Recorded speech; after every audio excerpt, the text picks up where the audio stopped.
नमस्कार साथियों, मैं गार्गी सारस्वत एक बार फिर से आप लोगों के सामने उपस्थित हूं एक नई विज्ञप्ति, एक नई सूचना के बारे में। बहुत इंपॉर्टेंट सूचना है मेरे प्यारे बच्चों, बहुत ध्यान से सुनना।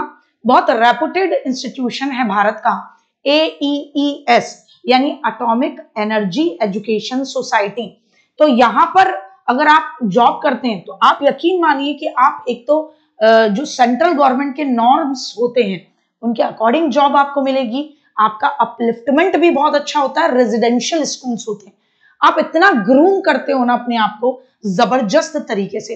तो लोगों की ड्रीम जॉब रहती है एईस में, यानी आपका एटॉमिक एनर्जी एजुकेशन सोसाइटी में टीचर्स बनने की। तो 2025 में यहाँ पर भर्ती निकाली है इन्होंने, पीआरटी में भी निकाली है, बाल वाटिका में भी निकाली है, साथ ही साथ इन्होंने भर्ती निकाली है टीजीटी और पीजीटी में। परमानेंट शिक्षक भर्ती है, छोड़ते ही नहीं है लोग। आप आराम से 60 साल 62 साल अपने आराम से वहां काटेंगे और आपको रिटायरमेंट के समय पर जो एक तरीका होता है ना प्रोविडेंट फंड के नाम पर, आजकल गवर्नमेंट ने एक रूल निकाला है प्राइवेट सेक्टर में भी, तो बिल्कुल उसी तरीके से मतलब आपको क्या करना होता है, एम्प्लॉइज फंड जो होता है वो ईपीएफ, ये लोग प्रॉपरली गवर्नमेंट नॉर्म को फॉलो करते हुए ईपीएफ के अकॉर्डिंग आपको पैसा जमा कराएंगे, अंत में आपको पैसा मिलता भी है जब भी आप छोड़ते हैं। तो क्या योग्यता है, क्या उम्र सीमा है, वेतन, चयन प्रक्रिया, कैसे आवेदन करें, इसको बहुत ध्यान से समझिएगा, वीडियो को अंत तक देखिएगा ताकि कोई कंफ्यूजन न रहे। तो मेरे प्यारे बच्चों, पहले आपको AEES की किस पर जाना है, ऑफिशियल वेबसाइट पर जाना है। वहां पर आपको जाना है रिक्रूटमेंट पर। रिक्रूटमेंट पर आप पहुंचेंगे तो आप लेटेस्ट नोटिस सर्कुलर देख पाएंगे जो मैं अभी आपको बता रही हूँ। एटॉमिक एनर्जी एजुकेशन सोसाइटी, केंद्रीय कार्यालय वेस्टर्न सेक्टर, अणुशक्ति नगर, मुंबई। तो देखिए भैया, यहाँ पर कहा है कि 2025 में जो भर्ती हो रही है उनको लेकर इन्होंने क्या कहा है। तो बोले प्राइमरी टीचर की भर्ती है, जैसे प्राइमरी टीचर में म्यूजिक टीचर की भी भर्ती है और अदर जो बाकी सब्जेक्ट्स होते हैं उनकी भी भर्ती है। तो बोले 580 पोस्ट थी हमारे पास 2024 में हमने निकाली थी कि इतनी वेकेंट है। तो बोले लेकिन ये वेरिफिकेशन हो सकता है इसमें कि भैया हमारी कितनी जो पोस्ट हैं उन पर हमारे पुराने टीचर ही रुक गए या नए टीचर, या और कितने आपके AEES स्कूल खुले या कितने बंद हो रहे हैं, ऐसा कुछ अपना तो कह रहे हैं। इसके आधार पर ये 580 में वेरिफिकेशन देखने को मिल सकता है। बोले पे स्केल, बोले लेवल 6 का भी है, एंट्री लेवल पर लेवल 7 है सीनियर और लेवल 8 है सिलेक्शन स्केल आपका। फिर ये कहते हैं कि भैया एज लिमिट क्या है रिक्रूटमेंट के लिए। तो बोले पीआरटी में ना 30 साल से ज्यादा की एज लिमिट नहीं होनी चाहिए, 5 साल का एज रिलैक्सेशन मिलेगा जो ऑलरेडी AEES के एम्प्लॉइज हैं, और SC ST OBC फीमेल और फिजिकली डिसेबल्ड और एक्स सर्विसमैन को जो गवर्नमेंट के रूल होते हैं सेम उसी तरीके से हम लोग भी क्या करेंगे, आपको यहाँ पर रिलैक्सेशन देंगे एज का। फिर इनका कहना है आपके लिए जरूरत क्या है, तो बोले आपने 12th पास कर रखी हो, उसमें आपके 50% होनी चाहिए, और एलिमेंट्री एजुकेशन का 2 साल का डिप्लोमा जिसे किसी भी नाम से जानते हो, या फिर आपने 12th पास कर रखी हो जिसमें 50% हो, और आपने क्या कर रखा हो, BLED यानी BA के साथ आपने डिप्लोमा इन एलिमेंट्री एजुकेशन ले रखा हो, तो वो 4 साल का इंटीग्रेटेड आपने कर रखा हो तो भी चल जाएगा। या फिर आपके 12th में 50% हो और आपने स्पेशल एजुकेशन से जो रिहेबिलिटेशन काउंसिल ऑफ इंडिया द्वारा रजिस्टर्ड हो, वहां से आपने 2 साल का स्पेशल एजुकेशन से क्या कर रखा हो, स्पेशल एजुकेशन से आपने डिप्लोमा कर रखा हो तो भी चल जाएगा। सीटेट लेवल 1 आपका पास होना चाहिए, हिंदी इंग्लिश दोनों में पढ़ने पढ़ाने की आपके अंदर काबिलियत और कंप्यूटर की नॉलेज, तो प्राइमरी हो गया।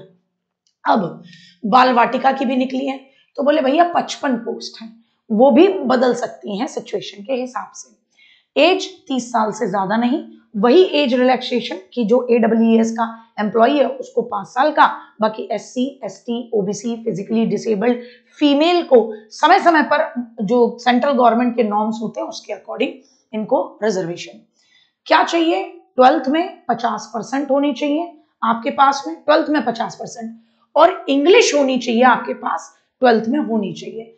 और अगर आपका CGPA सिस्टम था, तो होता है ना जैसे बीच में CGPA सेटलमेंट था, परसेंटेज नहीं थी, तो CGPA भी 50% के बराबर होना चाहिए। साथ ही साथ आपसे कह रहे हैं कि भैया देखिए आपके पास एनटीटी नर्सरी टीचर ट्रेनिंग का डिप्लोमा होना चाहिए, या फिर प्री स्कूल एजुकेशन या अर्ली चाइल्डहुड एजुकेशन प्रोग्राम का डिप्लोमा होना चाहिए, और ये डिप्लोमा आपके 2 साल के होनी चाहिए। और एक बीएड होती है, बीएड नर्सरी, वो आपकी होनी चाहिए एनसीटीई से रिकॉग्नाइज्ड इंस्टीट्यूशन से, और ये सब 2 साल का होना चाहिए तो चलेगा। इंग्लिश मीडियम में पढ़ाने की प्रोफिशिएंसी कंप्यूटर आना चाहिए और हिंदी भी आनी चाहिए। टीजीटी, तो टीजीटी में आपका इंग्लिश, हिंदी, संस्कृत, मराठी, तमिल, है ना, mathematics, physics, chemistry, biology, social science, computer, सबकी आपकी वो निकली हैं, वैकेंसीज निकली हैं, है ना। अब इसमें कितनी पोस्ट है? 638 पोस्ट है, बदल सकती हैं, चेंज हो सकती हैं। अच्छा साहब, इसमें English, Hindi, Sanskrit, Marathi, Tamil, regional language, mathematics, physics, chemistry, biology, social science, ये ऐसी पोस्ट हैं जो सिलेक्शनल पोस्ट हैं। नॉट एप्लीकेबल नॉन सिलेक्शनल पोस्ट हैं कि TGT computer science, arts, physical education teacher mail और फीमेल और लाइब्रेरियन, इनके लिए नॉट एप्लीकेबल लिख दिया, बोले अभी हमारे पास इनके लिए जरूरत नहीं है। एज लिमिट टीजीटी में 35 ईयर है, और वही 5 साल के अगर एम्प्लॉई है वहां का तो 5 साल का एज रिलैक्सेशन भी देंगे, और साथ ही साथ एससी, एसटी, ओबीसी, फीमेल और फिजिकली डिसेबल्ड को जो मिलता है वो। अब यहाँ पर क्या चाहिए भैया? तो टीजीटी इंग्लिश हो, हिंदी हो, संस्कृत हो, मराठी हो, तमिल हो, या रीजनल लैंग्वेज वाला हो, तो उसके लिए कहा कि भैया आपने 4 साल की इंटीग्रेटेड जो आपकी ग्रेजुएशन और बीएड होती है वो आपने कर रखी हो, और 50% नंबर आपके होने चाहिए, और आपका जो मेन सब्जेक्ट है जिसके लिए आप डाल रहे हो इंग्लिश, उसमें आपके 50% होने चाहिए, है ना, या हिंदी डाल रहे हो तो हिंदी में 50% होनी चाहिए, और या फिर आपने बैचलर्स कर रखा हो, ऑनर्स कर रखा हो जिस सब्जेक्ट का आप टीजीटी भरना चाह रहे हो, और उसमें आपके 50% नंबर होने चाहिए, साथ ही साथ बीएड का आपके पास बीएड में वो सब्जेक्ट होना चाहिए और 50% नंबर हो।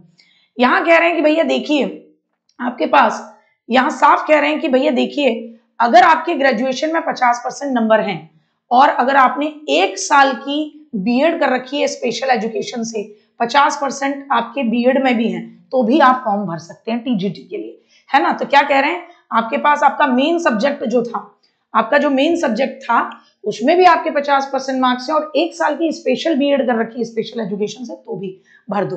फिर कह रहे हैं कि भैया देखिए, या फिर आपके बीए में नहीं थे 50%, तो आप क्या भर नहीं पाओगे टीजीटी? भर सकते, आप पीजीटी मतलब सॉरी पोस्ट ग्रेजुएट पीजी में आपके अगर उस सब्जेक्ट में 55% मार्क्स हो, और आपने, है ना, और आपने बीएड एमएड कर रखा हो, 3 साल का इंटीग्रेटेड बीएड एमएड कर रखा हो, तो उसमें भी आपके 50% मार्क्स हो तो चल जाएगा। ठीक है ना साहब, क्लियर हुआ? अच्छा, यहाँ एक और बात कह रहे हैं कि भैया देखिए सीटेट का लेवल 2 आपका पास होना चाहिए। टीजीटी सोशल साइंस, वही बात, 4 में से आपके 2 विषय, history, geography, economics, political science में से आपका हिस्ट्री या ज्योग्राफी कोई एक मेन सब्जेक्ट होना चाहिए, बाकी 3 कोई भी हो सकता है। और कह रहे हैं कि ये तीनों, ये जो आपके 4 में से 2 जिसमें से एक हिस्ट्री या ज्योग्राफी होना चाहिए, आपने 3 साल या 6 सेमेस्टर पढ़े होने चाहिए, या फिर इनमें से एक हिस्ट्री या ज्योग्राफी ऐसा होना चाहिए, चलिए बाकी को छोड़ दीजिए, कि हिस्ट्री या ज्योग्राफी में से एक जो मेन सब्जेक्ट था आपका वो आपने एटलीस्ट 1 साल पढ़ा हो या 2 सेमेस्टर पढ़ा हो, है ना। Main subject and the second subject for it at least 1 year and 2, ठीक है ना, तो ये वाला मामला रहना चाहिए। The candidate who studied under choice based, जो सीबीसीएस के माध्यम से होते हैं वो भी एप्लीकेबल हैं, वो भी भर सकते हैं। कंप्यूटर की नॉलेज होनी चाहिए, स्कूल में काम करने का एक्सपीरियंस। यहाँ ध्यान से सुनना है, मैं इस बात को फिर से समझा दूं, हिस्ट्री या ज्योग्राफी जो मेन है आपका, इनमें से कोई एक आपका 3 साल पढ़ा होना चाहिए, 6 सेमेस्टर, और बाकी कोई सब्जेक्ट था वो अगर आपने 1 साल भी पढ़ा है ना, जैसे पॉलिटी था, ज्योग्राफी आपका 2 में से 1 अलग था, है ना, तो आप उसको आपने 1 साल पढ़ा हो यानी कि 2 सेमेस्टर पढ़ा हो तो भी भर सकते हो। अब यहाँ पर क्या मामला है भैया जी, यहाँ पर पीजीटी की बात करूं तो 228 आपकी पोस्ट है ना। किस किस की पोस्ट निकली है तो आपको बता दूं, English, Hindi, Marathi, Tamil, physics, chemistry, mathematics, biology, history, geography, economics, political science, commerce and computer science की निकली हैं। तो ये कह रहे हैं कि देखिए भैया बहुत इंपॉर्टेंट है, पीजीटी में आपके 50% और बीएड चाहिए ही चाहिए। पीजीटी इंग्लिश वाला कैंडिडेट ने ग्रेजुएशन लेवल पर भी इंग्लिश पढ़ी हो, पीजीटी हिंदी वाले ने ग्रेजुएशन लेवल पर भी हिंदी पढ़ी हो, तो ये अच्छा मौका है, बहुत रेपुटेड ऑर्गेनाइजेशन है और आप ये समझिए कि मतलब हैरिशमेंट नहीं है, ईपीएफ मिल रहा है, रेजिडेंस मिल रहा है, इंटेलेक्चुअल लोगों के साथ आपको बैठने का मौका मिलता है, तो बहुत सारी चीजें हैं। हाल फिलहाल उत्तर प्रदेश में जो भी बच्चे भर्ती की तैयारी कर रहे हैं एलटी ग्रेड की, उनकी विशेष डिमांड पर आपके लिए बायोलॉजी, हिंदी, एसएसटी और होम साइंस और जीएस के 30 नंबर का बिल्कुल अलग से भी एक बैच लाया गया है, जिसमें आप LT20 कूपन कोड लगाकर इन्हें वर्तमान में 999 की जगह 799 में प्राप्त कर सकते हैं। तो बेहतरीन मौका होगा, तो इस मौके को मत चूकिएगा। उम्मीद है ये वीडियो आपको पसंद आई होगी, ये जानकारी आपको पसंद आई होगी, और इसी तरीके की काम की जानकारी प्राप्त करने के लिए टीचिंग एग्जाम TWA के चैनल को सब्सक्राइब करना न भूलें। जय हिंद, जय भारत।